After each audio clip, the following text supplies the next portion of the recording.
ये कहानी सांस और मन के गहरे और रहस्यमय संबंध को उजागर करती है। यह उन भावनाओं, अनुभवों और आत्म अन्वेषण की यात्रा पर आधारित है जो इस संबंध को समझने में मदद करती है। भाग 1 आरंभ। कहानी की शुरुआत हिमालय की एक शांत घाटी से होती है। वहां का वातावरण इतना शांत था कि हर सांस, हर धड़कन प्रकृति के संगीत का हिस्सा लगती थी। इस घाटी में एक साधु राघव वर्षों से ध्यान और योग की साधना कर रहे थे।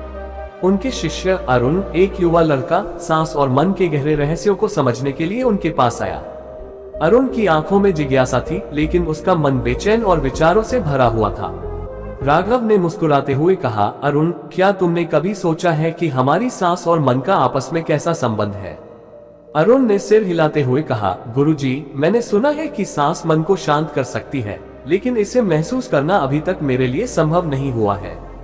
राघव ने गहरी सांस ली और कहा, आओ आज से हम इस यात्रा की शुरुआत करते हैं। भाग 2 पहला अनुभव। राघव ने अरुण को एक छोटी सी गुफा में ले जाकर कहा, सबसे पहले अपनी सांसों को देखना सीखो। यह कोई साधारण प्रक्रिया नहीं है। जब तुम अपनी सांसों को समझने लगोगे तो तुम्हें अपने मन के बारे में कई रहस्य पता चलेंगे। अरुण ने अपनी आंखें बंद की और सांसों को महसूस करने की कोशिश की, लेकिन जैसे ही उसने ध्यान केंद्रित किया, उसका मन अतीत और भविष्य के विचारों में भटकने लगा। गुरुजी, मेरा मन शांत नहीं हो रहा, अरुण ने निराश होकर कहा। राघव ने उसे समझाया, मन को भटकने दो, वह तुम्हारा साथी नहीं, तुम्हारा सेवक है।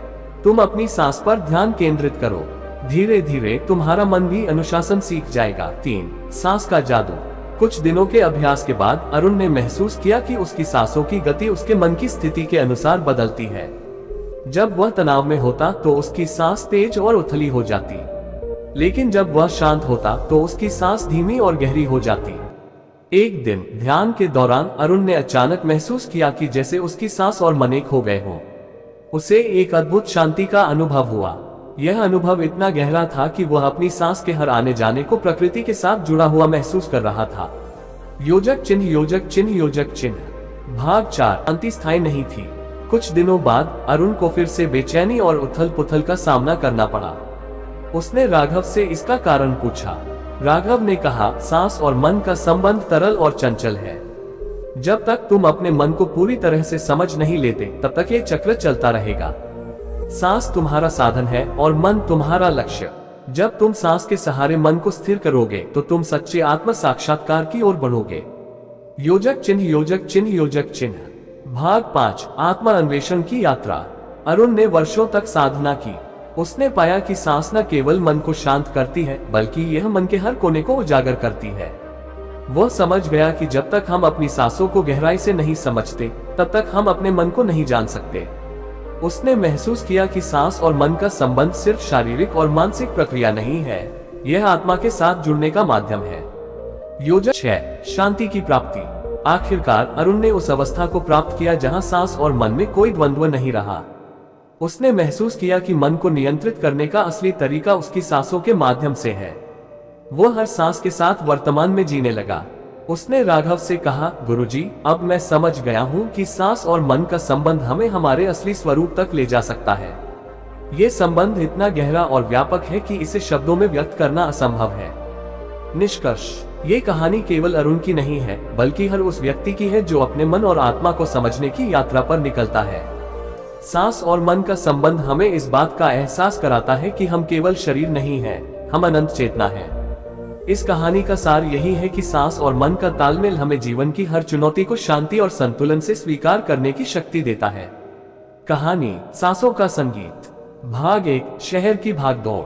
आर्या एक युवा पत्रकार थी जो एक बड़े शहर में रहती थी। उसका जीवन व्यस्तता और तनाव से भरा हुआ था। हर सुबह अलार्म की तेज आवाज, ट्रैफिक का शोर और ऑफिस की अनगिनत डेडलाइंस उसे थका देती थी। एक दिन ऑफिस में काम करते हुए उसने महसूस किया कि उसकी सांसें बहुत तेज हो रही हैं। उसका दिल तेजी से धड़कने लगा और उसे ऐसा लगा जैसे वह घुट रही हो। डॉक्टर ने उसे बताया कि यह तनाव का नतीजा है और उसे खुद पर ध्यान देने की जरूरत है। डॉक्टर ने सुझाव दिया, आर्या, क्या तुमने कभी सांसों पर ध्यान दिया है? ये तुम्हारे मन को शांत करने का सबसे सरल और प्रभावी तरीका है। आर्या ने इसे अनसुना कर दिया, लेकिन कहीं न कहीं ये बात उसके मन में बैठ गई। योजक चिन्ह, योजक चिन्ह, योजक चिन्ह। भाग 2 गांव की ओर। कुछ समय बाद आर्या को एक लेख लिखने के लिए एक शांत पहाड़ी गांव भेजा गया। वहां का वातावरण बिल्कुल अलग था, शांत, स्वच्छ हवा और प्रकृति की सुंदरता। लेकिन आर्या के भीतर अब भी वही तनाव था। गांव में उसकी मुलाकात एक बुजुर्ग महिला दादी काशी से हुई। दादी हमेशा मुस्कुराती रहती थी और एक अजीब सी शांति से भरी हुई थी। आर्या ने उनसे पूछा, दादी आप इतनी शांत और खुश कैसे रहती हैं? दादी ने हंसकर कहा, बेटी मैं अपनी सांसों का संगीत सुनती हूँ। आर्या चौंक गई, सांसों का संगीत, यह क्या है? दादी ने उसे पास बिठाकर समझाया, हर इंसान की सांस एक लय में चलती है। जब तुम्हारा मन बेचैन होता है तो ये लय टूट जाती है, लेकिन जब तुम अपनी सांसों को सुनना और समझना शुरू करती हो तो ये तुम्हारे मन को भी शांत कर देती है। योजक चिन्ह योजक चिन्ह योजक चिन्ह। भाग 3 पहली कोशिश। दादी ने आर्या को एक नदी के किनारे ले जाकर कहा, बैठो और अपनी आंखें बंद करो। अब अपनी सांसों पर ध्यान दो, इसे महसूस करो कैसे यह अंदर आती है और बाहर जाती है। आर्या ने कोशिश की, लेकिन उसका मन विचारों से भरा हुआ था।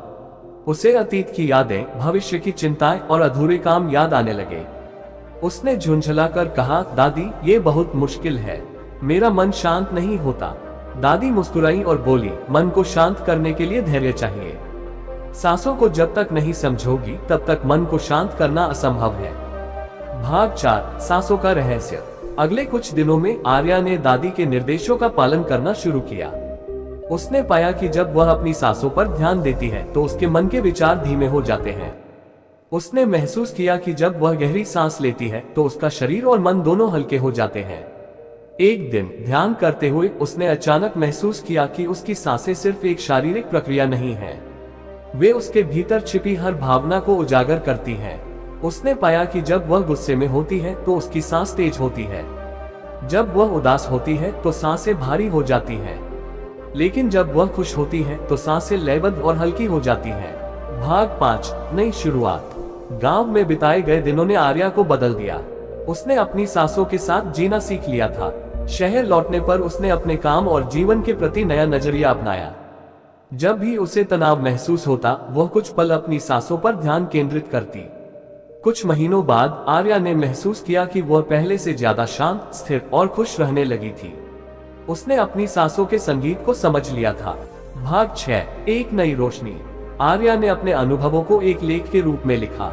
उसने लिखा, सांसें हमारे जीवन का वह संगीत है जिसे हम अक्सर अनसुना कर देते हैं, लेकिन जब हम इसे सुनने लगते हैं तो ये हमारे मन को एक नई रोशनी से भर देता है। ये हमें अतीत और भविष्य की उलझनों से निकालकर वर्तमान में जीना सिखाता है। उसका ये लेख बहुत लोकप्रिय हुआ और लोगों ने उसे प्रेरणा के रूप में देखा। निष्कर्ष, ये कहानी बताती है कि सांसें केवल हवा नहीं है, बल्कि हमारे मन और आत्मा को जोड़ने वाला एक पुल है। जब हम अपनी सांसों को समझने लगते हैं तो हमारा जीवन भी एक मधुर संगीत बन जाता है। कहानी सांसों का सफर। भाग 1 बंधनों में बंधा मन। निहारिका एक नामी सॉफ्टवेयर इंजीनियर थी। वह अपनी नौकरी और उपलब्धियों से खुश दिखती थी, लेकिन अंदर से वह हमेशा बेचैन रहती थी। ऑफिस की लंबी मीटिंग्स, रिश्तों की उलझनें और भविष्य की अनिश्चितताएं उसे कभी चैन से बैठने नहीं देती थी। एक दिन वह देर रात तक काम कर रही थी। अचानक उसे सीने में भारीपन महसूस हुआ। वह डर गई और डॉक्टर के पास गई। डॉक्टर ने उसकी रिपोर्ट देखकर कहा, तुम्हारी शारीरिक स्थिति ठीक है, लेकिन तुम्हारा तनाव तुम्हें अंदर से कमजोर कर रहा है। तुम्हें अपनी मानसिक स्थिति पर काम करना होगा। डॉक्टर ने उसे मेडिटेशन क्लास में जाने की सलाह दी। निहारिका को यह सुझाव अजीब लगा, लेकिन उसने इसे आजमाने का फैसला किया। भाग 2 पहली कक्षा। मेडिटेशन सेंटर में उसकी मुलाकात एक गुरु वासुदेव से हुई। वासुदेव ने मुस्कुराते हुए कहा, सांसें तुम्हारी सबसे बड़ी दोस्त हैं, लेकिन तुमने कभी इसे समझने की कोशिश नहीं की। निहारिका ने उलझन में पूछा, सांसों से कैसे मन का इलाज हो सकता है? वासुदेव ने कहा, आज की कक्षा में तुम्हें ये सीखने को मिलेगा। बैठो, अपनी आंखें बंद करो और अपनी सांसों पर ध्यान दो। निहारिका ने अपनी आंखें बंद की, लेकिन जैसे ही उसने ध्यान लगाने की कोशिश की, उसके मन में विचारों का तूफान उठने लगा। उसने झुंझलाते हुए कहा, गुरुजी, मेरा मन शांत नहीं होता। ये ध्यान मेरे लिए काम नहीं करेगा। वासुदेव ने धैर्य से कहा, मन को शांत करना रातों रात संभव नहीं है। यह एक सफर है। जब तुम सांसों को गहराई से समझने लगोगी, तब मन अपने आप स्थिर हो जाएगा। भाग 3, सांसों की गहराई। अगले कुछ दिनों में निहारिका ने रोज मेडिटेशन क्लास में जाना शुरू किया। वासुदेव ने उसे समझाया कि सांसें हमारी भावनाओं का आईना है। जब हम गुस्से में होते हैं तो सांस तेज होती है, जब हम दुखी होते हैं तो सांस भारी हो जाती है, और जब हम खुश होते हैं तो सांस हल्की और सहज होती है। वासुदेव ने कहा, सांसों को नियंत्रित करना सीखो और तुम्हारा मन अपने आप नियंत्रित हो जाएगा। धीरे धीरे निहारिका ने अपनी सांसों पर ध्यान देना शुरू किया। उसने पाया कि जब वह गहरी और धीमी सांस लेती है तो उसके मन के विचार धीमे होने लगते हैं।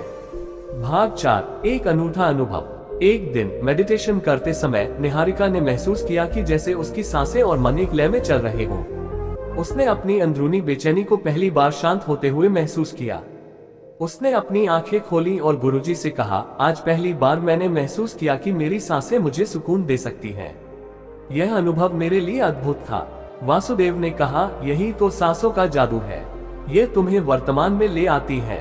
जब तुम वर्तमान में जीने लगती हो तो अतीत और भविष्य की चिंताएं स्वतः गायब हो जाती हैं।